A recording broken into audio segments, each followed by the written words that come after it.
Hello, Philippines, and again, welcome to our special series, Science as Politics, where we explore the relationship of science to politics. I'm your host, Cody Jones. Now, I would say that politics is the process of finding qualified leadership for the governance of a people and selecting leaders whose policies are in the best interest of those people and their posterity, meaning in the best interest of the future.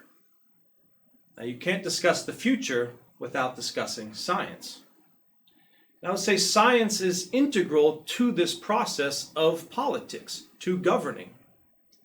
First there's the role of applied science and technology to things like healthcare, manufacturing, infrastructure.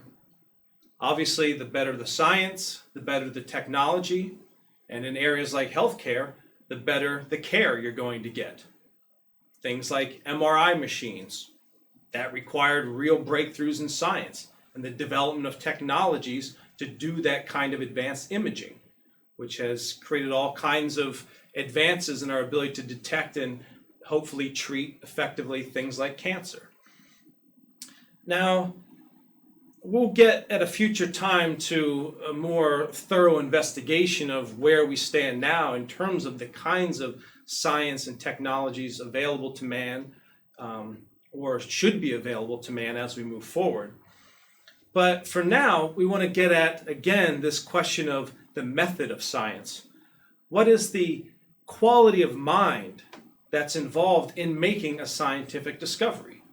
What's the quality of mind that's employed when someone is able to say, I know this. I don't just have an opinion, I know it because I've discovered it, or I've relived the discovery of that phenomenon or of that principle.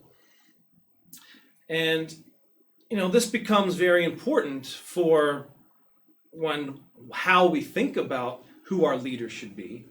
It becomes very important in how we make decisions about what kind of policies we want from our leaders, what kind of policy we're going to advocate to the leadership. It also becomes important when we think about, are we going to be able to produce the next generation of scientists? Right? If we don't have a method, the proper method of discovery employed in our education system, we're not going to be able to generate the next generation of scientists who are going to make the necessary and needed discoveries and breakthroughs that will allow civilization and mankind to move forward and to advance. So science is intimate to politics. Without science, politics just becomes populism. It becomes tyranny. It leads to dictatorship. Now, what I'd like to get into today is a continuation of what we had discussed in the first episode, where we looked at the discovery of Eratosthenes of the size of the Earth and a confirmation of the shape of the Earth. That in fact, we live on a sphere and we have a good idea of exactly what the size of that sphere is. That knowledge moving forward became integral to advances in navigation, advances in mankind's ability to move from a centralized location at that time around the Mediterranean, then further up into Europe, and then from Europe through the age of exploration around the globe. So how was that possible? How were people able to, in effect, go outside or go on the oceans and find their way from one place to another without being able to see it? It's one thing to be able to go outside and look down the block and see the store at the end of the block and make your way there. We can all do that. But what if someone told you, hey, you need to get from one island even in the Philippines in the north to one in the south? Could you do it without your GPS? Or could you even drive from one end of Manila to the other without Waze? This is something I think most of us take for granted, is how navigation is even possible. Now, I know in the Philippines, one of the common methods, other than using Waze and GPS, which I'll get at to in a moment, is landmarks. Right? Everyone says, well, how do you get to so-and-so? Well, you go down this way for a while, then you'll see a McDonald's, then you'll turn at the McDonald's, and you'll go a little bit further, and then you'll turn at the Jollibee, and then, so it's, using a lot of landmarks. What if you don't have those kinds of landmarks? What if your only landmarks when you're out at sea are things like the stars, the sun, the moon?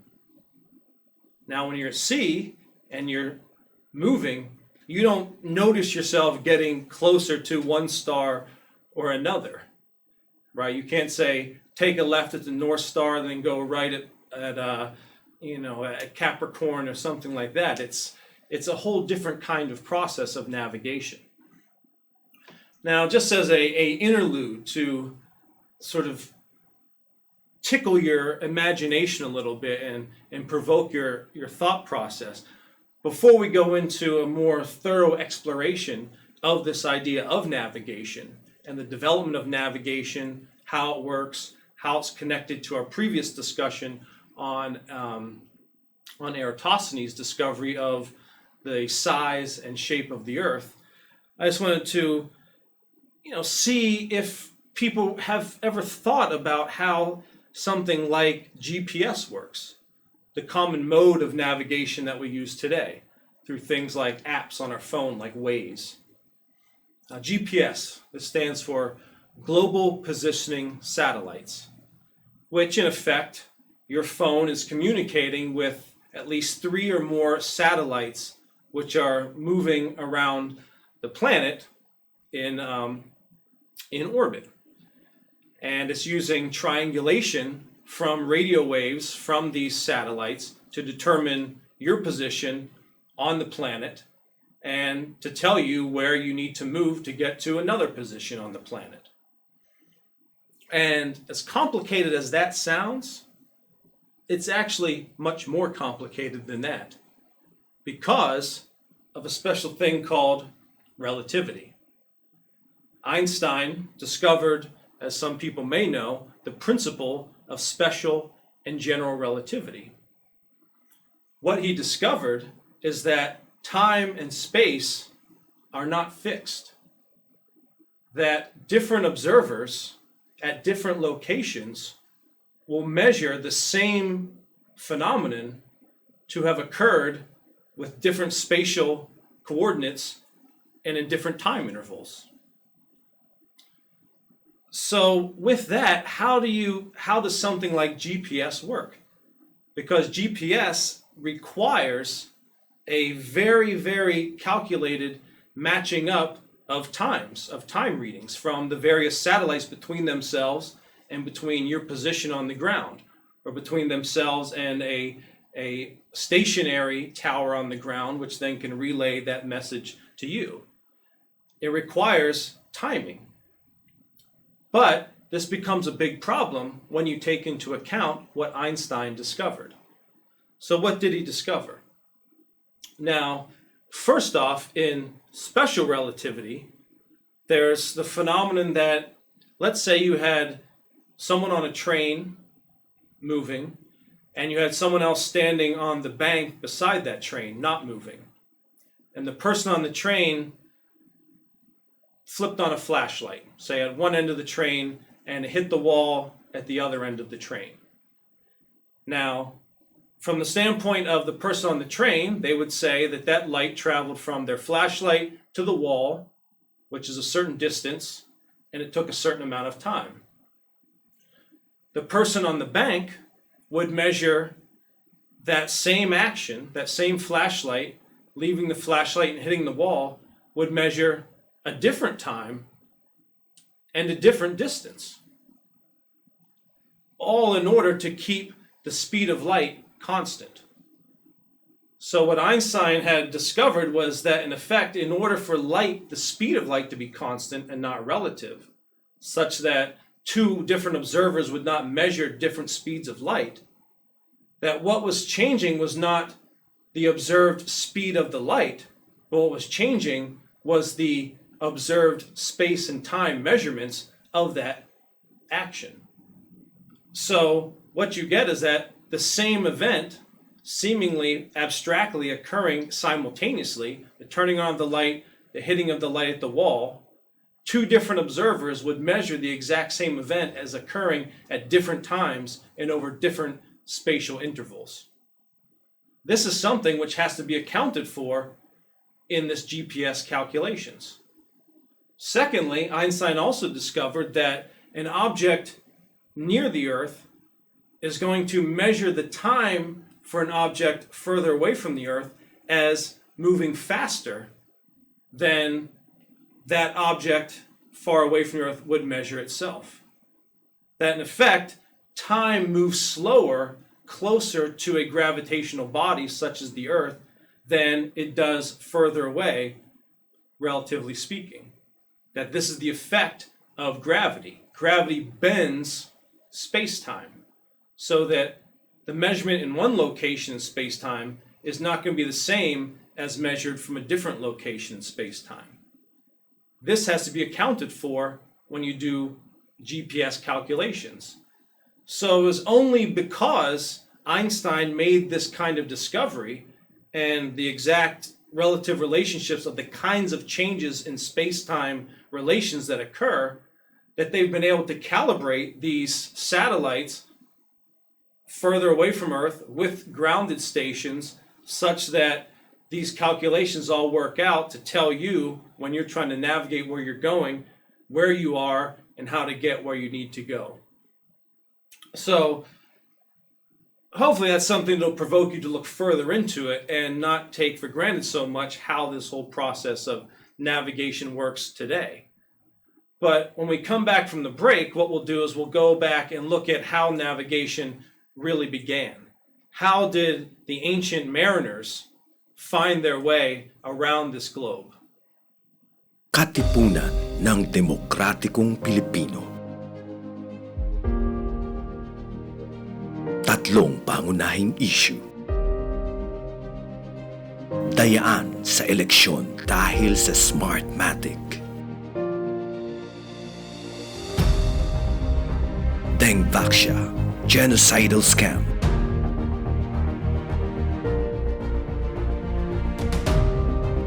Mataas na halaga ng enerhiya, kuryente at tubig.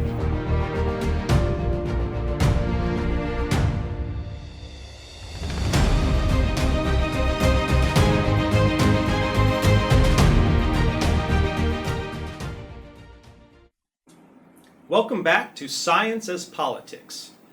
When we left, we were discussing navigation and looking at some of the paradoxes and problems associated with navigation. That is the practice of locating yourself somewhere on the planet and determining how to get to another place on the planet.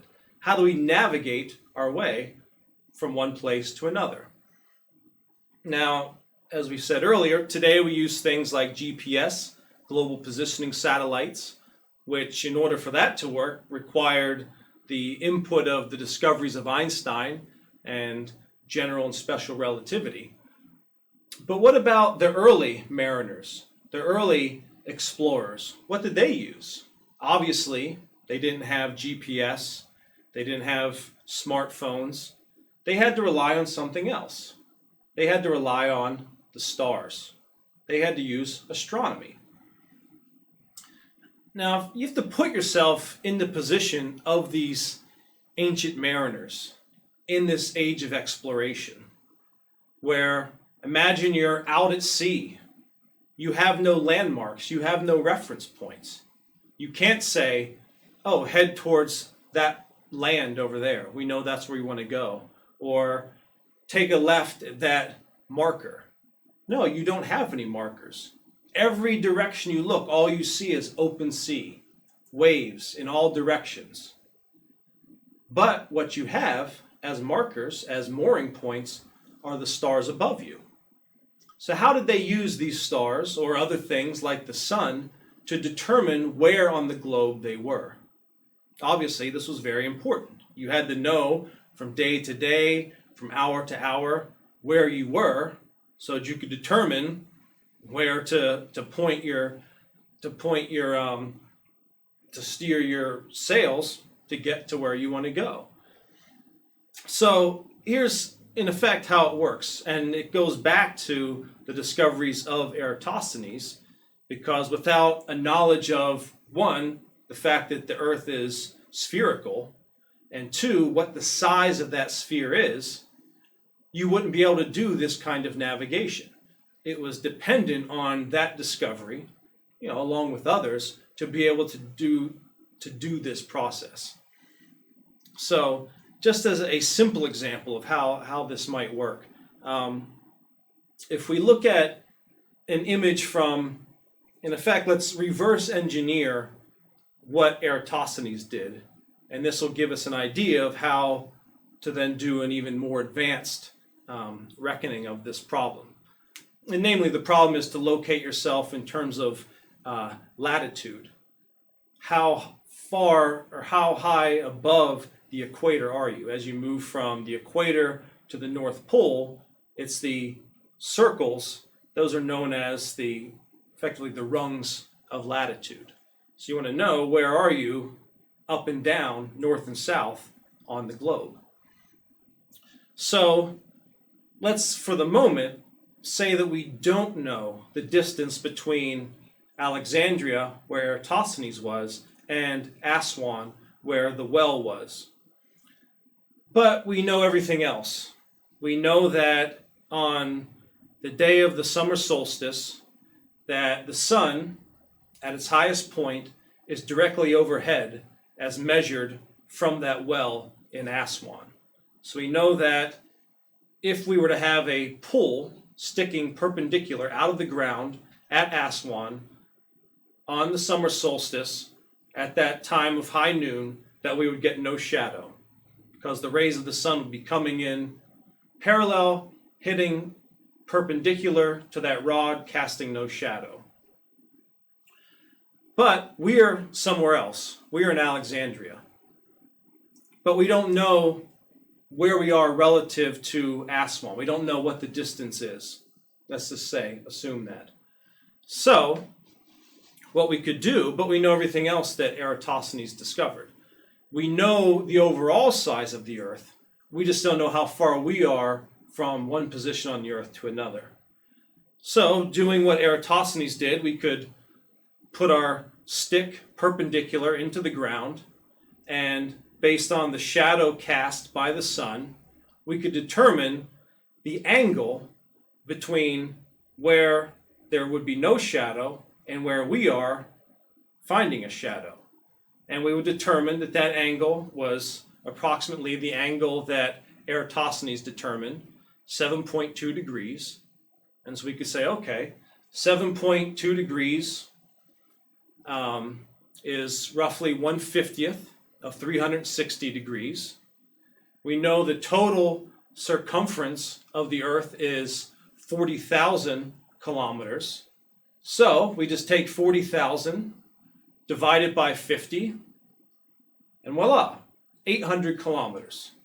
So now we know, based off of that measurement, that we are 800 kilometers north of the Tropic of Cancer, 800 kilometers north of Aswan. And so in that way, using certain astronomical observations, here really just using the measurements from the sun and knowing the total circumference of the earth and knowing that in fact it is round, we could make that determination of distance. Okay, now take that same process and apply it to an even more complicated situation. What if you're out at sea, it's nighttime, it's not summer solstice, so you can't use that same reference of the sun, it's some other day of the year, it's like January 12th as today is. So how would you do this process then? Well, this requires a whole culture and a whole history of astronomy to make real, to do this. Because what it requires is this. You're going to use stars. You're going to use something like an astrolabe or an astrolabe, which is a device which measures the distance of a star, angular distance of a star above the horizon. So you're going to line up your device with the horizon and measure the angle between the horizon and that star that you chose in the sky. And that's going to give you an angle. You're going to compare that angle to what the angle would be for that same star at that same time, but from a known position on the planet. So you would have these nautical almanacs, you'd have these star charts where you would say, okay, based off of the accumulation of this knowledge over a great interval of time, we know that on this day at this time, that in, say, Alexandria, they would measure this star as being at angle alpha here in our image. So we know that if we were there, the angle would be alpha. But from where we are, we're measuring angle beta. So now, all we need to do is look at the difference between angle alpha, which we know where that is on the globe, and our angle beta to determine where we are. So we just subtract angle beta from angle alpha, and that's going to give us our angular position on the globe. And from that angular position, since we know the relationship between angle and distance, we can now, because of the discoveries of Eratosthenes, we can now determine where we are in terms of latitude on the Earth. And so that's, in effect, in a simplistic way, what I'm giving you here, how ancient mariners were able to use astronomy to determine where they were in terms of north and south on the globe, even though they had no reference points other than the stars. But if you step back and think about what was required for that to happen, that meant that over many, many years, astronomers, say in Alexandria, would have had to keep meticulous charts every night where different stars were, at what times, and accumulate that and build up a record of these so that you would have that reference point to measure against at some future time when you were out at sea. And so if you take that whole process into your mind and think about the history that's involved, the astronomy that's involved, the amount of time that's involved, the entire culture and society that's required to build up these star charts, and then the quality of minds of those on the ships to be able to use those star charts to make those calculations for those determinations, that's the kind of science and history and culture all together that went into this early period of navigation. And that's what made things like the circumvention of the globe possible. You know, it was not really that long ago that the first Europeans made it all the way around the globe, largely depending on this kind of a method. You know, this was during the period between 1519 and 1522. And for those here in the Philippines, that's important because this is the time in which the Europeans came to know the Philippines. That's when, for the Europeans, they discovered the Philippines, and for the Philippines, the Filipinos, they discovered the Europeans. Now, some might argue that's not such a good thing. Others would say it's a great thing. My wife would probably say it's a great thing, since it's because of that we're able to come to know each other. Well, depending on if she's upset with me or not, she might not say it's such a good thing all the time. But anyways, that's the kind of history that makes our current reality possible. And it's only through a reliving of this kind of process that one is really able to come to fully develop their own powers of discovery, their powers of knowledge. And again, as we said, it's this quality of mind which is necessary to enable someone to be able to really know that what they think they know, they really do. That what we say we hold as an opinion about something as a political policy, healthcare, economics, education, can become more than just an opinion or more than just a repeating of what other people say is the right thing to say, but to where we can develop a method of knowing something as true because we have a method for knowing what truth is. We have developed an ability to judge the relative truthfulness of one thing versus another.